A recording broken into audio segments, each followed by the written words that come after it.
Preliminary pages എന്ന് പറഞ്ഞാൽ അതിന് മറ്റൊരു പേരാണ് പ്രിലിംസ് അല്ലെങ്കിൽ പ്രിലിമിനറി പേജസ് ഓർ പ്രിലിമിനറീസ് അല്ലെങ്കിൽ പ്രിലിംസ് അല്ലെങ്കിൽ ഫ്രണ്ട് മാറ്റർ എന്നൊക്കെ പറയും. അതായത് these are the pages that precede the text or the body of the book. ഈ ബോഡി ഓഫ് ദ ബുക്ക് എന്ന് പറയുമ്പം ഇപ്പോൾ ഒരു നോവലാണെങ്കിൽ ആ നോവലിൻ്റെ കഥ തുടങ്ങുന്ന പോയിന്റ് തൊട്ടുള്ളതാണ് അതിൻ്റെ ബോഡി ഓഫ് ദ ബുക്ക് എന്ന് പറയുന്നത്. അപ്പം അതിന് മുമ്പ് ഉള്ളത് ഇപ്പം നമ്മൾ പ്രിഫിസ് എന്നൊക്കെ പറയത്തില്ലേ, അങ്ങനെയുള്ള കുറച്ച് സംഭവങ്ങളാണ് ഒരു ടെക്സ്റ്റിൻ്റെ മെയിൻ കോണ്ടന്റ് സ്റ്റാർട്ട് ചെയ്യുന്നതിന് മുമ്പ് ഉള്ള പേജസ്. അതാണ് പ്രിലിമിനറി പേജസ് എന്ന് പറയുന്നത്. The pages that precede the main text അല്ലെങ്കിൽ ബോഡി ഓഫ് ദ ബുക്ക്, അതാണ് പ്രിലിമിനറി പേജസ് എന്ന് പറയുന്നത്. അപ്പം പ്രിലിമിനറി പേജസിൽ മെയിൻലി ഒരു 15 എണ്ണത്തോളം ഉണ്ടെന്ന് തോന്നുന്നു.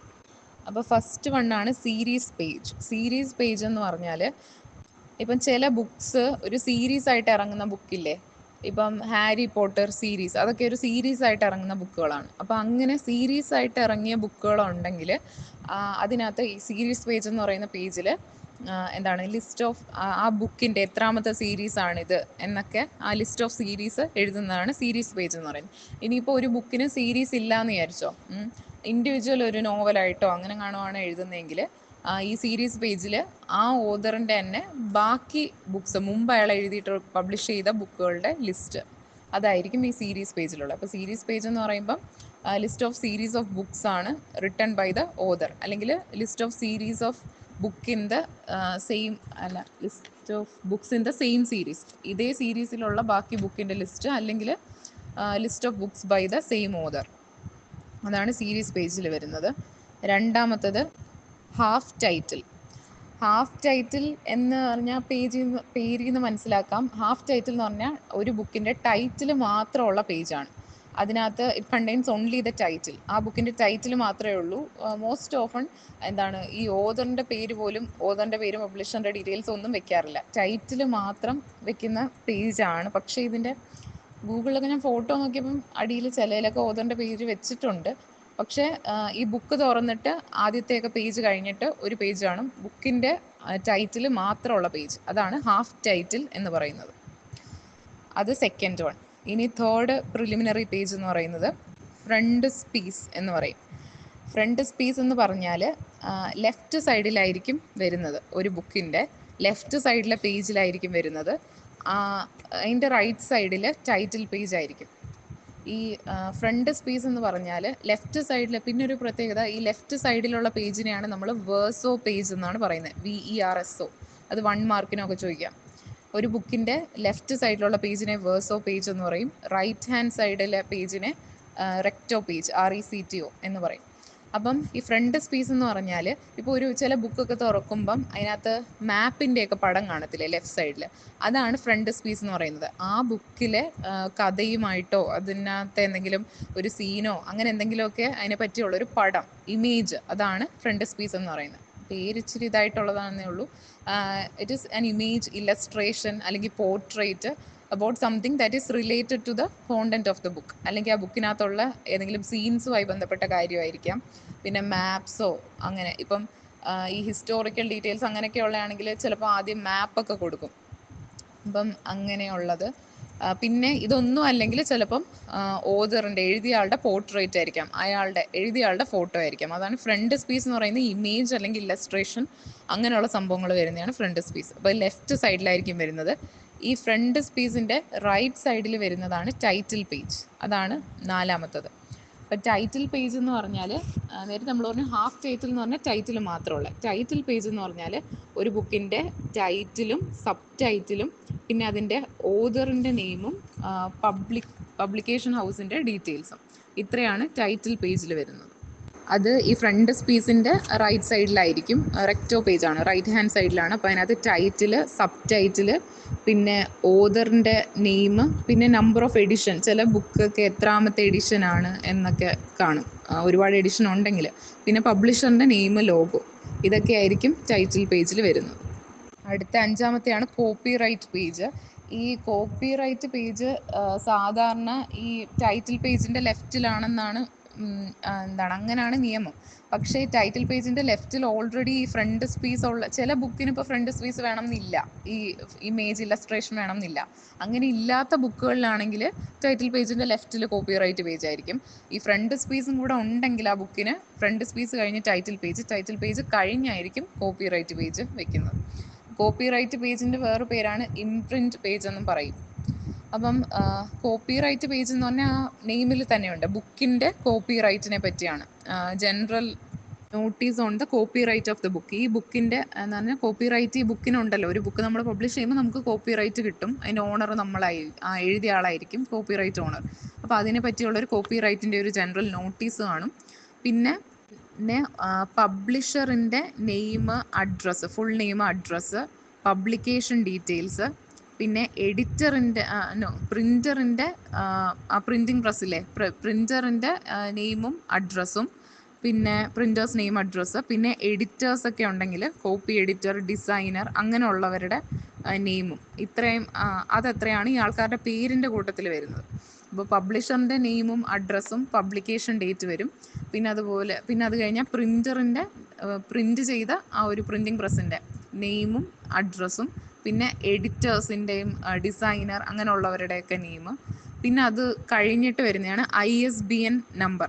ISBN എന്ന് പറഞ്ഞാൽ അത് ഫുൾ ഫോം വേണമെങ്കിൽ ചോദിക്കാം, ഇൻ്റർനാഷണൽ സ്റ്റാൻഡേർഡ് ബുക്ക് നമ്പർ ആണ്. ISBN എന്ന് പറയുന്ന ഒരു ബുക്കിനുള്ള നമ്പറാണ്. നമ്മളിപ്പം ഓരോ ബാർകോഡ് ഒക്കെ വെച്ചുള്ള ഇതാണ്. ഇപ്പം നമ്മൾ ഫുഡ് ഐറ്റംസിനകത്തൊക്കെ ഇപ്പം FSSAI എന്നൊക്കെ പറയുന്ന ഇതില്ലേ, അതുപോലെ ഇത് ബാർകോഡൊക്കെ വെച്ചുള്ള ഇത് ബുക്കിന് ISBN നമ്പറാണത് ഉള്ളത്. പിന്നെ അതുപോലെ CIP data, cataloguing in publication data, പിന്നെ disclaimer, liability disclaimer for the content, ഒരു ഡിസ്ക്ലെയിമറും കൂടെ കാണും.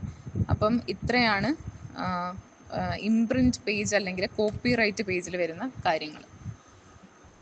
ആദ്യം ഒരു കോപ്പിറൈറ്റ് നോട്ടീസ് കാണും, പിന്നെ ആ ബുക്കിൻ്റെ കോപ്പിറൈറ്റിനെ പറ്റി, പിന്നെ കുറച്ച് പേരുടെ പേരാണ്, പബ്ലിഷറിൻ്റെ പേരും അഡ്രസ്സും, പബ്ലിഷ് ചെയ്ത ഡേറ്റ്, പിന്നെ അതിൻ്റെ പ്രിൻറ്റിങ് പ്രസ്സിൻ്റെ പ്രിൻ്ററിൻ്റെ നെയിമും അഡ്രസ്സും, പിന്നെ എഡിറ്റേഴ്സിൻ്റെയും ഡിസൈനേഴ്സിൻ്റെയും നെയിം, പിന്നെ ISBN number, CIP data, disclaimer. Copyright കഴിഞ്ഞാൽ അടുത്ത പേജാണ് ഡെഡിക്കേഷൻ. ഡെഡിക്കേഷൻ എന്ന് പറഞ്ഞാൽ ഓതർ എഴുതുന്നതാണ്. അത് കമ്പൽസറി അല്ല, എല്ലാ ബുക്കിനും ഒന്നും വേണമെന്നില്ല. ഡെഡിക്കേഷൻ എന്ന് പറഞ്ഞാൽ ഓതർ എഴുതുന്നതാണ്. അതൊരു പേഴ്സണൽ ആയിട്ടുള്ള ഒരു സ്റ്റേറ്റ്മെൻ്റ് ആയിരിക്കാം. Short note in which the author honours someone special to him, like family member, friend, അല്ലെങ്കിൽ someone who was an inspiration to him. അങ്ങനെയുള്ള ആൾക്കാരെ, ഓതറിന് പ്രിയപ്പെട്ട ഏതെങ്കിലും ഒരു വ്യക്തിക്ക് ഈ ബുക്ക് ഡെഡിക്കേറ്റ് ചെയ്യുന്നു എന്നുള്ള രീതിയിലല്ല, അവരെ ഓണർ ചെയ്യുന്ന രീതിയിൽ എഴുതുന്നതിനാണ് ഡെഡിക്കേഷൻ എന്ന് പറയുന്നത്. അത് പേഴ്സണൽ ആയിട്ടുള്ളതാണ്, ഇൻഫോർമൽ ആയിട്ടുള്ളതാണ്. അയാളുടെ പ്രിയപ്പെട്ട ആർക്കെങ്കിലും ആയിട്ട് ഇതാക്കുന്നു, ഡെഡിക്കേറ്റ് ചെയ്യുന്ന പോലെ. പിന്നെ അത് കഴിഞ്ഞ് വരുന്നതാണ് എപ്പിഗ്രാഫ്. എപ്പിഗ്രാഫ് എന്ന് പറഞ്ഞാൽ എന്താണ്, ഈ ഒരു ചെറിയ പോയമോ ഒന്നോ രണ്ടോ ലൈനോ കോട്ട് അല്ലെങ്കിൽ ഒരു ഷോർട്ട് പോയം അല്ലെങ്കിൽ സിംഗിൾ സെൻറ്റൻസ്, അങ്ങനെ അതിനെയാണ് എപ്പിഗ്രാഫ് എന്ന് പറയുന്നത്. അത് usually it is taken from some other book, അല്ലെങ്കിൽ വേറൊരു റൈറ്ററിൻ്റെ ഫേമസ് കോട്ടായിരിക്കാം. ഒരു പേജിൽ ആ ഒരു കോട്ട് മാത്രം വെക്കും ഈ ഡെഡിക്കേഷനൊക്കെ കഴിഞ്ഞിട്ട്. അതിനെയാണ് എപ്പിഗ്രാഫ് എന്ന് പറയുന്നത്. യൂഷ്വലി അത് വേറൊരു റൈറ്ററിൻ്റെ കോട്ടൊക്കെ ആയിരിക്കാം. പക്ഷെ ചില കേസിൽ ഈ ഓതർ തന്നെ ഇയാൾ എഴുതിയ ഒരു കോട്ടായിരിക്കാം, ഒരു ഫിക്ഷണൽ ആയിട്ടുള്ള ഒരു കോട്ടായിരിക്കാം. ഇതിൻ്റെ ഉദ്ദേശം എന്ന് പറയുന്നത് ഈ ബുക്കിൻ്റെ തീമിനെ കുറിച്ചോ അതിനകത്ത് നടക്കാൻ പോകുന്ന ഇൻസിഡൻസിനെയൊക്കെ ഫോർഷാഡോ ചെയ്യുന്ന ഒരു ഹിൻറ്റ് തരുന്ന രീതിയിലുള്ള അങ്ങനെയൊക്കെ ഉള്ള എന്തെങ്കിലും കോട്ടൊക്കെ ആയിരിക്കും. അതാണ് എപ്പിഗ്രാഫ് എന്ന് പറയുന്നത്. അടുത്തതാണ് കോണ്ടന്റ് പേജ് അല്ലെങ്കിൽ ലിസ്റ്റ് ഓഫ് കോണ്ടന്റ് എന്നൊക്കെ പറയും. അപ്പം അതെന്ന് പറഞ്ഞാൽ അതിനകത്ത് ഒരു ബുക്കിലുള്ള ചാപ്റ്റേഴ്സും അതിൻ്റെ പേജ് നമ്പറുമാണ്. The list of chapters and page numbers, അതാണ് കോണ്ടന്റ് പേജിൽ വരുന്നത്, അല്ലെങ്കിൽ ലിസ്റ്റ് ഓഫ് കോണ്ടന്റ് എന്ന് പറയുന്നത്, ടേബിൾ ഓഫ് കോണ്ടന്റ് എന്നൊക്കെ പറയും. അത് കഴിഞ്ഞിട്ടുള്ളത് ഇനി വരുന്ന ഒരു 4 എണ്ണം ലിസ്റ്റ് വെച്ച് തുടങ്ങുന്നതാണ്. ഇപ്പോൾ ലിസ്റ്റ് ഓഫ് കോണ്ടന്റ്, അടുത്ത ലിസ്റ്റ് ഓഫ് അബ്രീവിയേഷൻസ് എന്ന് പറഞ്ഞാൽ ഈ ബുക്കിൽ ഉപയോഗിച്ചിട്ടുള്ള ഷോർട്ട് ടേംസ് അല്ലെങ്കിൽ സിമ്പൽ അല്ലെങ്കിൽ അക്രോണിംസ്, അതിൻ്റെയൊക്കെ ചെറിയ ബ്രീഫ് ഡിസ്ക്രിപ്ഷൻ, അതാണ് അബ്രീവിയേഷൻ, ലിസ്റ്റ് ഓഫ് അബ്രീവിയേഷൻ. ഈ ബുക്കിനകത്ത് throughout this book use ചെയ്തിട്ടുള്ള അക്രോണിംസിൻ്റെയും സിംബൽസിൻ്റെയും ടേംസിൻ്റെയൊക്കെ ഷോർട്ട് ഡിസ്ക്രിപ്ഷൻ, കുറച്ച് ഡിഫിക്കൽട്ടായിട്ടുള്ള ഇതിൻ്റെയൊക്കെ ഡിസ്ക്രിപ്ഷനാണ് ലിസ്റ്റ് ഓഫ് അബ്രീവിയേഷൻസ് എന്ന് പറയുന്നത്. അത് കഴിഞ്ഞിട്ടുള്ളത് list of tables and figures. അതായത് ഇപ്പം ചില ബുക്സിലൊക്കെ, ഇപ്പം നോവൽസിലൊക്കെ അങ്ങനെ ടേബിൾ വരുമോയെന്ന് എനിക്കറിയില്ല, ബട്ട് ഈ അക്കാഡമിക് ബുക്സിലൊക്കെ ഇപ്പം നമുക്ക് പഠിക്കാനൊക്കെയുള്ള ടെക്സ്റ്റുകളിലൊക്കെ ആണെങ്കിൽ, ഇപ്പോൾ സയൻസ് ബുക്സിലൊക്കെ ചിലപ്പം ടേബിൾസ് കാണും. ആ ടേബിളും അതിനകത്ത് കുറച്ച് സംഭവങ്ങൾ, ഇപ്പോൾ മാത്സിനകത്തും ഒക്കെ. അപ്പം അങ്ങനെ ഉണ്ടെങ്കിൽ list of table and figures എന്ന് പറയുമ്പം അതിനകത്ത് വരുന്നത് എന്താണ്, title of the table and page number. ഇപ്പോൾ ഒരു ബുക്കിൽ 10 ടേബിൾസ് ഉണ്ടെന്ന് വിചാരിച്ചു. ഇപ്പോൾ ഒരു മാത്സ് ബുക്കാണ്, അപ്പോൾ അതിനകത്ത് 10 ടേബിൾസ് ഉണ്ട്. ആദ്യത്തെ ചാപ്റ്ററിൽ ഒരു ടേബിൾ ഉണ്ട്, രണ്ടാമത്തേതിൽ ഒരു 3 ടേബിൾ ഉണ്ട്, അങ്ങനെ മൊത്തം ഒരു 10 ടേബിൾ ഉണ്ടെങ്കിൽ ഓരോ ടേബിളിനും ഓരോ ടൈറ്റിൽ കാണുമല്ലോ. അപ്പോൾ ആ ടേബിളിൻ്റെ ടൈറ്റിലും അതിൻ്റെ ഇപ്പുറത്ത് ഏത് പേജ് നമ്പറിലാണ് ആ ടേബിൾ ഉള്ളത്, അതാണ് list of table and figures. Figures എന്ന് പറയുന്നത് ഈ ഓരോ പടമൊക്കെ കൊടുക്കുന്ന അതായിരിക്കും. ഈ ഫിഗേഴ്സിൻ്റെ അടിയിൽ ഇപ്പോൾ ഫിഗർ 2.1 എന്ന് പറഞ്ഞിട്ട് നമ്മൾ ഈ സ്കൂളിലൊക്കെ പഠിക്കുന്ന ബുക്കിലൊക്കെ ഇല്ലേ ഒരു പടമൊക്കെ കൊടുത്തിരിക്കുന്നത്, അപ്പോൾ അതുപോലെ ആയിരിക്കും. എന്നിട്ട് അതിൻ്റെ ആ ഫിഗറിൻ്റെ നെയിമും പേജ് നമ്പരും. അതാണ് list of table and figures. പിന്നെ അടുത്തത് list of contributors. List of contributors എന്ന് പറഞ്ഞാൽ ഈ ബുക്കിൻ്റെ എന്താണ്, ഈ ബുക്കിൽ കോൺട്രിബ്യൂട്ട് ചെയ്ത ആൾക്കാർ, അതായത് എഡിറ്റേഴ്സ്, ട്രാൻസ്ലേറ്റേഴ്സ്, പിന്നെ ഓരോ ചാപ്റ്റേഴ്സിന് കോൺട്രിബ്യൂട്ടർ ഉണ്ടെങ്കിൽ അവർ, പിന്നെ ഇല്ലസ്ട്രേറ്റേഴ്സ്, അങ്ങനെയൊക്കെയുള്ള ആൾക്കാരുടെ പേരും ഒരു, ഇപ്പം മൾട്ടി ഓതർ ബുക്സ് ഒക്കെ ആണെന്ന് വിചാരിച്ചോ, ഒരു ബുക്ക് 2 or 3 പേര് ഒന്നിച്ച് ചേർന്ന് എഴുതിയ ബുക്കാണെങ്കിൽ ഈ ലിസ്റ്റ് ഓഫ് കോൺട്രിബ്യൂട്ടേഴ്സിൽ ബാക്കി ഓതേഴ്സിൻ്റെയും ഈ ഓതേഴ്സിൻ്റെ എല്ലാം പേരും അവരുടെ ഒരു ഷോർട്ട് ബയോഗ്രഫിയും കൂടെ കാണും. അതാണ് ലിസ്റ്റ് ഓഫ് കോൺട്രിബ്യൂട്ടേഴ്സ് എന്ന് പറയുന്നത്. എഡിറ്റേഴ്സ് ആവാം, ട്രാൻസ്ലേറ്റേഴ്സ് ആവാം, ബാക്കി ഓതേഴ്സ് ആയിരിക്കാം. അപ്പോൾ ഇങ്ങനെയുള്ള ആൾക്കാരുടെ നെയിമും ഒരു ബ്രീഫ് ബയോഗ്രഫിയും, അതാണ് ലിസ്റ്റ് ഓഫ് കോൺട്രിബ്യൂട്ടേഴ്സ്. ഇനി വരുന്നത് ഒരു 4 എണ്ണം കൂടെ ഉണ്ട്. Foreword, preface, acknowledgement and introduction. Foreword എന്ന് പറയുമ്പം എന്താണ്, ഓതർ എഴുതുന്നതല്ല, ഈ ബുക്കിനെ പറ്റി വേറെ ഒരാൾ എഴുതുന്ന ഒരു എന്താണ് ഷോർട്ട് എസ്സേ എന്നൊക്കെ വേണമെങ്കിൽ പറയാം, ഒരു പേജാണ്. അതാണ് ഫോർവേഡ് എന്ന് പറയുന്നത്. അപ്പോൾ ഫോർവേഡ് എന്ന് പറഞ്ഞാൽ a short introductory essay at the beginning of a book. It is written by someone other than the author. Author അല്ല എഴുതുന്നത്. യൂഷ്വലി ഒരു ഫേമസ്, ഇപ്പോൾ ഒരു നോവലൊക്കെ ആണെങ്കിൽ ഒരു മറ്റൊരു ഫേമസ് ആയിട്ടുള്ള ഒരു റൈറ്റർ ആയിരിക്കും ഈ ഫോർവേഡ് എഴുതുന്നത്. അതിൻ്റെ ഫങ്ഷൻ എന്താണെന്ന് വെച്ചാൽ to establish credibility and to connect the author to the readers. എന്ന് പറഞ്ഞാൽ ഇപ്പം ഫോർ എക്സാമ്പിൾ, ഒരു എക്സാമ്പിൾ പറയുകയാണ്. ഇപ്പം JK റൗളിംഗ് ഭയങ്കര ഫേമസ് ആയിട്ടുള്ള ഒരു റൈറ്ററാണ്. ഇപ്പം അത്ര ഫേമസ് അല്ലാത്ത ഒരാൾ ഒരു ബുക്ക് പുതിയതായിട്ട് ഇറക്കുവാണെന്ന് വിചാരിക്കുക. അപ്പോൾ അയാളുടെ ബുക്ക് വായിക്കാൻ അധികം ആൾക്കാർ വരില്ല, ഒരു പുതിയ റൈറ്ററാണ്. അപ്പം JK റൗളിംഗ് ആണ് ഈ ബുക്കിനെ ഫോർവേഡ് എഴുതുന്നതെങ്കിൽ, അപ്പം JK റൗളിംഗ് ഫോർവേഡ് എഴുതിയ ബുക്കാണ്. അപ്പം അയാൾ ഈ ബുക്കിന് കുറച്ചുകൂടെ ക്രെഡിബിലിറ്റി കൊടുക്കുകയാണ്, ഒരു ഫേമസ് റൈറ്റർ ഫോർവേഡ് എഴുതുന്നതുകൊണ്ട്. അതായത് അവർ യൂഷ്വലി വായിച്ചു നോക്കിയിട്ടായിരിക്കും ഫോർവേഡൊക്കെ എഴുതുന്നത്. പിന്നെ യൂഷ്വലി പരിചയക്കാരൊക്കെ ആയിട്ടുള്ളവരായിരിക്കും. അങ്ങനെ ഒരു പരിചയമില്ലാത്ത ആളൊക്കെ ഫോർവേഡ് എഴുതുക എന്ന് പറയുന്നത് റെയർ ആയിരിക്കും. കുറച്ച് ഈ എഴുതുന്ന ആൾക്ക് പരിചയമുള്ള ഏതെങ്കിലും ഒരു ഫേമസ് പേഴ്സണാലിറ്റി അങ്ങനെയൊക്കെ ഉള്ള ആൾക്കാരായിരിക്കും. ഇപ്പം JK റൗളിംഗ് പോലെ അത്ര ഫേമസ് ആവണമെന്നില്ല. അതിപ്പം ചിലപ്പോൾ ആ സ്റ്റേറ്റിൽ, അവർ താമസിക്കുന്ന സ്റ്റേറ്റിലെ ഫേമസ് ആയിട്ടുള്ള ഏതെങ്കിലും വ്യക്തിയോ, ഇപ്പം മന്ത്രിമാരോ. പക്ഷേ യൂഷ്വലി ബുക്കാണെങ്കിൽ ഓതേഴ്സ് അങ്ങനെയുള്ളവരെ കൊണ്ടായിരിക്കും ഫോർവേഡ് എഴുതിപ്പിക്കുന്നത്. പിന്നെ അടുത്തയാണ് പ്രിഫിസ്. പ്രിഫിസ് എന്ന് പറഞ്ഞാൽ ഓതർ തന്നെ എഴുതുന്നതാണ്. ഫോർവേഡ് ഈ ബുക്കിനെ പറ്റി വേറൊരാൾ എഴുതുന്നതാണ്, ഓതർ എഴുതുന്നതല്ല. പ്രിഫിസ് എന്ന് പറയുന്നത് ഈ ബുക്കിനെ പറ്റി ഓതർ എഴുതുന്നതാണ്. അപ്പം it is a short introductory writing about the book by the author ആണ്. പിന്നെ it provides details about why and how about the creation process of this book.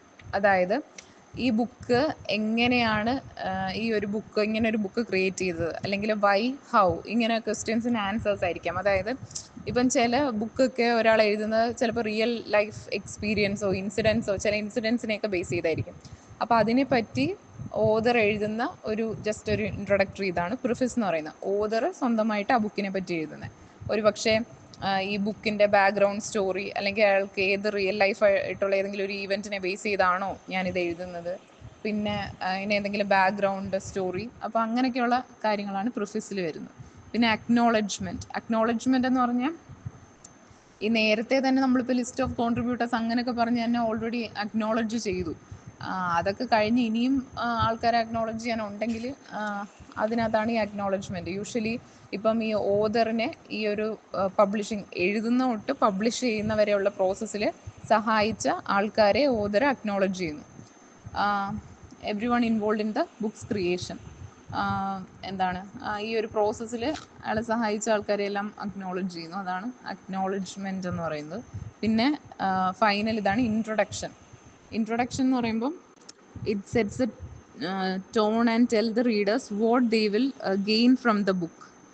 ഈ ബുക്ക് വായിക്കുന്നത് കൊണ്ട് നിങ്ങൾക്ക് എന്താണ് ഗെയിൻ ചെയ്യാൻ പറ്റുന്നത്. യൂഷ്വലി ബുക്സ് എല്ലാം ഇൻട്രൊഡക്ഷൻ അങ്ങനെ ആയിരിക്കും. ഇതിനകത്ത് എന്തിനെ പറ്റിയാണ് പറയുന്നത്, ഈ ബുക്കിൻ്റെ റെലവൻസ്, അതിൻ്റെ ഇമ്പോർട്ടൻറ്റ് തീംസ് എന്താണ്, പിന്നെ ഇത് വായിക്കുന്നതുകൊണ്ട് നിങ്ങൾക്ക് എന്ത് ഗെയിൻ ചെയ്യാൻ പറ്റും, അങ്ങനെ. അതാണ് ഇൻട്രൊഡക്ഷൻ എന്ന് പറയുന്നത്. അപ്പോൾ ഇത് ഇത്രയാണ് പ്രിലിമിനറി പേജസിൽ വരുന്ന ഒരു 15ഓളം കാര്യങ്ങളുണ്ട്. പക്ഷേ ഇത് മനസ്സിലാക്കിയാൽ എളുപ്പമാണ്. ഞാൻ ഇതിൻ്റെയൊക്കെ ഫോട്ടോ അയക്കാം, അപ്പോൾ കുറച്ചുകൂടെ മനസ്സിലാവാൻ എളുപ്പമായിരിക്കും.